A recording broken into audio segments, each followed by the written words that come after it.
Hello students, in the previous video we have learned about electron transport chain, that how the electrons are released and ATP is synthesized. Now in this topic we will study about the interrelation of respiratory substrate in respiration. जो respiratory substrate means ऐसे substance जिनका respiration होता है, जो oxidise होते हैं और energy देते हैं. We have seen that glucose is the main respiratory substrate, which is carbohydrate. But in case of shortage or absence of glucose, then other respiratory substrate also can be used. For example, fat, organic acid, then proteins. These are the respiratory substrates which can also be used to release the energy. And there is an interrelation between them. So we will study about these. What is the interrelation? For respiratory substrate, we are taking fat, carbohydrate and protein. Carbohydrate का हमने detail में पढ़ा था कि carbohydrate जो होता है it is in the form of glucose. This glucose undergo glycolysis. ये ग्लूकोज जब ग्लाइकोलाइसिस करता है तो पायरुविक एसिड बनता है और ये रिएक्शन साइटोप्लाज्म में होती है. तो glycolysis occurs in the cytoplasm with the release of pyruvic acid. Now this pyruvic acid undergo link reaction in which a compound called acetyl coenzyme A is formed, and then this acetyl coenzyme A enters in the next reaction, that is Krebs cycle. Krebs cycle से हमें NADH2, FADH2 जैसे energy rich compound मिलते हैं जो oxidation के द्वारा CO2 water release करते हैं और इलेक्ट्रॉन्स को एमिट करते हैं, और ये इलेक्ट्रॉन ATP में ATP के फॉर्मेशन में हेल्प करती है. ये सारा प्रोसेस हमने हमारे प्रीवियस वीडियो में देखा था. In case of shortage of glucose, the other respiratory substrate which can be used are fat and protein. Fat हमें पता है कि डिकम्पोज होकर फैटी एसिड और ग्लिसरॉल बनाता है. ये जो फैटी एसिड होता है then it changes to acetyl coenzyme and then enter in the Krebs cycle for the release of energy. Glycerol जो यहाँ पर हमें ऑब्टेन होता है ये पहले PgAl बनाता है, phosphoglyceraldehyde. Then this phosphoglyceraldehyde by glycolysis form pyruvic acid and then enter in the Krebs cycle. तो साइकिल तो हमारी ये ही चलेगी, लेकिन इसमें जो प्रोडक्ट बनते हैं वो बीच के स्टेप्स में ही इस प्रोसेस को ज्वाइन करते हैं. If we are taking protein as the respiratory substrate then we know that protein forms amino acid. Protein से हमें अमीनो एसिड मिलता है. ये अमीनो एसिड तो पायरुविक एसिड के फॉर्म में एंटर कर सकते हैं, पायरुविक एसिड को ज्वाइन कर सकते हैं, या ये एसिटिल कोएंजाइम बना सकते हैं जिसके बाद में वो क्रेब्स साइकिल में एंटर करेगा. तो overall we can say that there is an inter relation between the respiratory substrate which are used for respiration to release energy. Respiration में हमारे पास एक और टर्म आता है that is respiratory quotient. Respiratory quotient means respiration के process में कितनी कार्बन डाइऑक्साइड कंज्यूम होती है और कितनी ऑक्सीजन इवॉल्व होती है, उन दोनों के रेशो को रेस्पिरेटरी कोशेंट कहा जाता है. तो we can determine the respiratory quotient by a formula that is volume of carbon dioxide evolve upon volume of oxygen that is absorbed. इससे हमें रेस्पिरेटरी सबस्ट्रेट के बारे में पता चल जाता है कि कौन सा रेस्पिरेटरी सबस्ट्रेट है जिसका इसमें ऑक्सीडेशन हुआ है. इसको डिटरमाइन कर सकते हैं, और ये अलग अलग कार्बोहाइड्रेट, प्रोटीन्स और फैट के लिए अलग अलग होता है.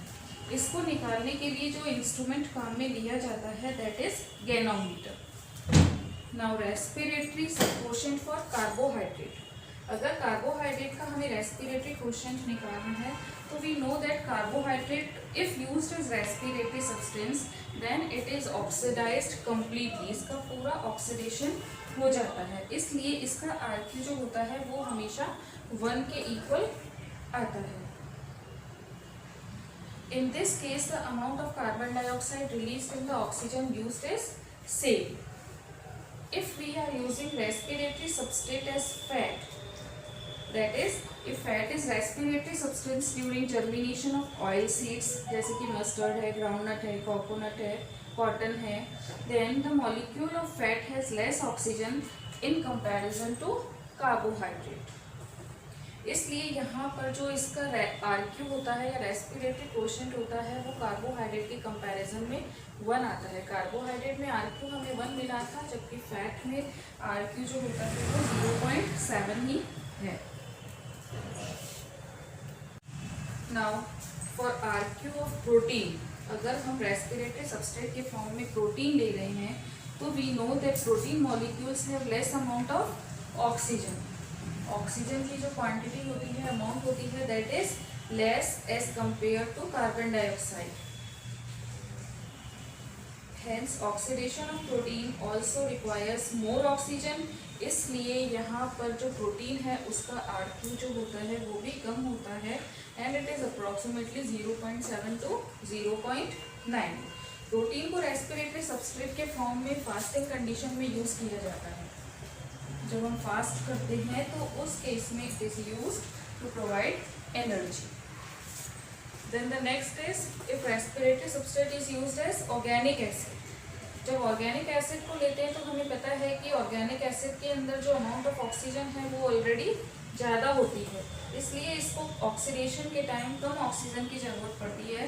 Hence it release more carbon dioxide than oxygen. तो इसका जो RQ होता है वो सबसे ज़्यादा होता है, that is approximately equal to 4 in case of oxalic acid. अगर हम साइट्रिक एसिड की बात करें तो उस केस में जो RQ हमारे पास आता है दैट इज 1.14, और अगर इसकी जगह हम मैलिक एसिड लेते हैं तो हमारे पास जो RQ आता है that is 1.33। Then the next RQ is of fleshy और सक्यूलेंट फ्रूट। यह जो गूदेदार पार्ट होता है किसी भी प्लांट का, जैसे ओपनशिया अगर हम प्लांट लेते हैं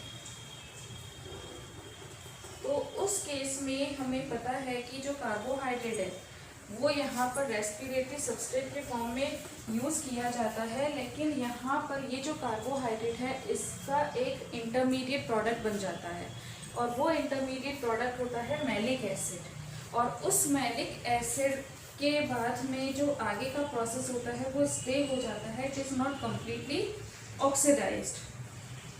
as a result this intermediate compound form but it does not release carbon dioxide. तो यहाँ पर जो RQ होगा उसमें कार्बन डाइऑक्साइड 0 हो जाएगी। ऑक्सीजन तो यूज हो रही है लेकिन कार्बन डाइऑक्साइड का इवोल्यूशन नहीं हो रहा है, क्योंकि यहाँ कम्प्लीटली ये ऑक्सीडाइज नहीं हो रहा है, इसका केवल एक इंटरमीडिएट प्रोडक्ट बन जाता है। इसलिए इस केस में जो RQ होती है that is 0। Then if we are doing anaerobic respiration, anaerobic respiration में ऑक्सीजन नहीं होती है, तो उस केस में हमारे पास जो एंड प्रोडक्ट आता है वो होता है एल्कोहल और कार्बन डाइऑक्साइड। तो यहाँ पर जो ऑक्सीजन है वो 0 होने के कारण से RQ जो होता है वो इनफाइनाइट हो जाता है। जनरली ऐसा it is observe that lesser the value of RQ, अगर RQ हमारे पास लेस है then energy liberated will be more. Hence more the energy is released from one molecule of fat, whereas the energy released in oxidation of organic acid is less। Respiration जो होता है वो हमारे लिए बहुत इम्पॉर्टेंट प्रोसेस होता है, क्योंकि जो इससे एनर्जी रिलीज होती है that energy is used in performing different metabolic activities.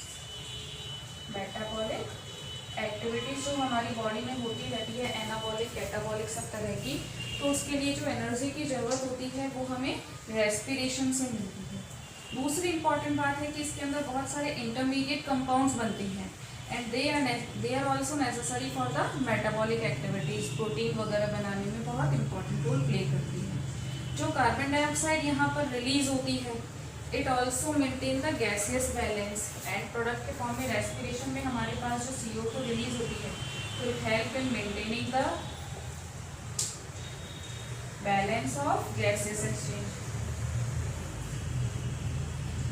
कि ऑक्सीजन हम यूज कर रहे हैं और CO2 हम एमिट कर रहे हैं, तो इससे गैसेस बैलेंस मेंटेन रहता है। इसके अलावा इसमें complex insoluble organic compounds are converted into simple soluble compound, जैसा कि हमने देखा था ग्लूकोज के केस में। तो इनसॉल्युबल ऑर्गेनिक कंपाउंड किस में कन्वर्ट हो रहा है? सिंपल सॉल्युबल कंपाउंड में। और जो एनर्जी है, potential energy stored in the food is converted to kinetic energy, और जो एक्स्ट्रा एनर्जी होती है वो ATP के फॉर्म में स्टोर हो जाती है, जिसे हम कभी भी यूज कर सकते हैं। इसलिए जो रेस्पिरेशन है वो एक तरह से एम्फीबॉलिक प्रोसेस है जिसमें कैटाबॉलिक और एनाबॉलिक सभी तरह की रिएक्शन हो रही है। और ये रेस्पिरेशन एक बहुत इंपॉर्टेंट फिनोमिना है। ये हमें मेटाबॉलिक एक्टिविटीज़ के लिए एनर्जी प्रोवाइड करके गैसेस एक्सचेंज में इम्पॉर्टेंट रोल प्ले करता है।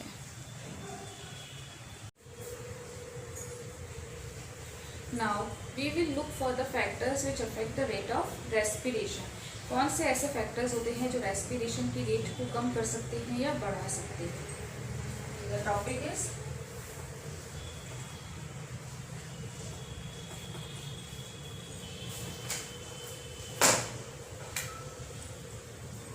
Factors affecting the rate of respiration.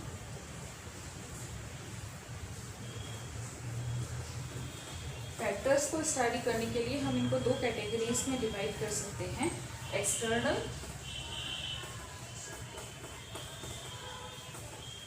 And internal.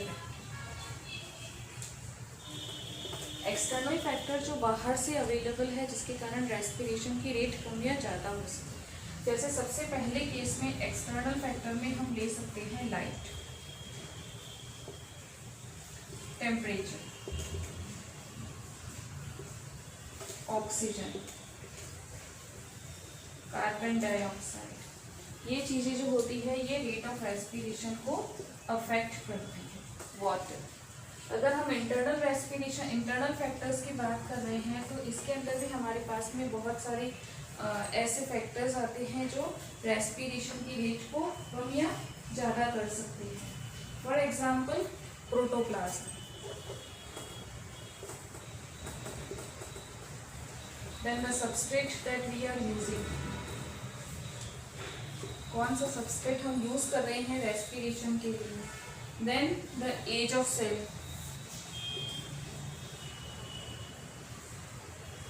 Wound, ये सारी चीजें इसको रेस्पिरेशन को अफेक्ट करती है। Let's take them one by one.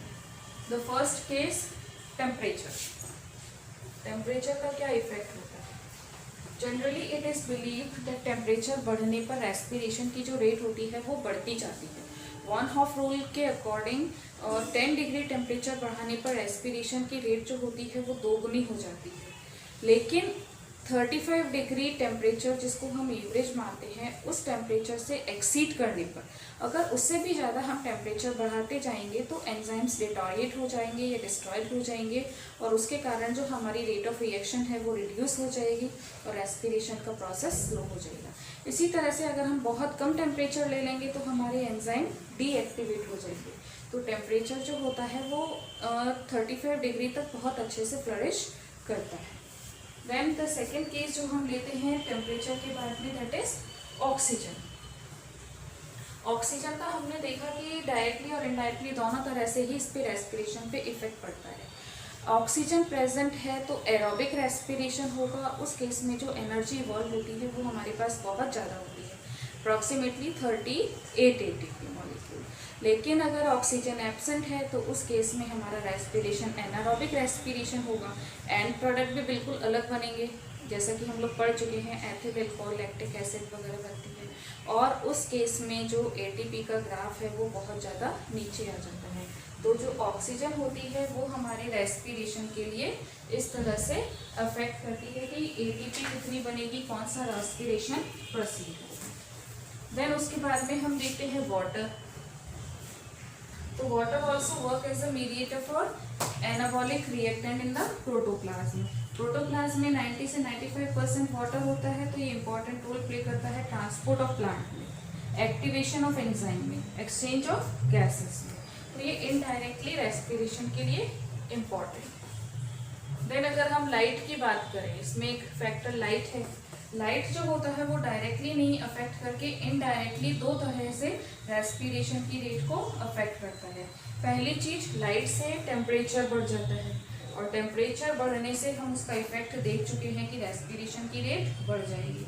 दूसरी बात ये है कि जो शुगर का फॉर्मेशन होता है या कार्बोहाइड्रेट या ग्लूकोज का फॉर्मेशन होता है फोटोसिंथेसिस से, ये शुगर हमारे रेस्पिरेशन के लिए सबस्ट्रेट है और इसका फॉर्मेशन फोटोसिंथेसिस से होता है। फोटोसिंथेसिस जो है वो लाइट डिपेंडेंट है। तो अगर लाइट अवेलेबल रहेगी तो ही हमारे पास में फोटोसिंथेसिस होगा और शुगर का फॉर्मेशन होगा। तो ये रेस्पिरेटरी सबस्ट्रेट के फॉर्म में अवेलेबल होगी।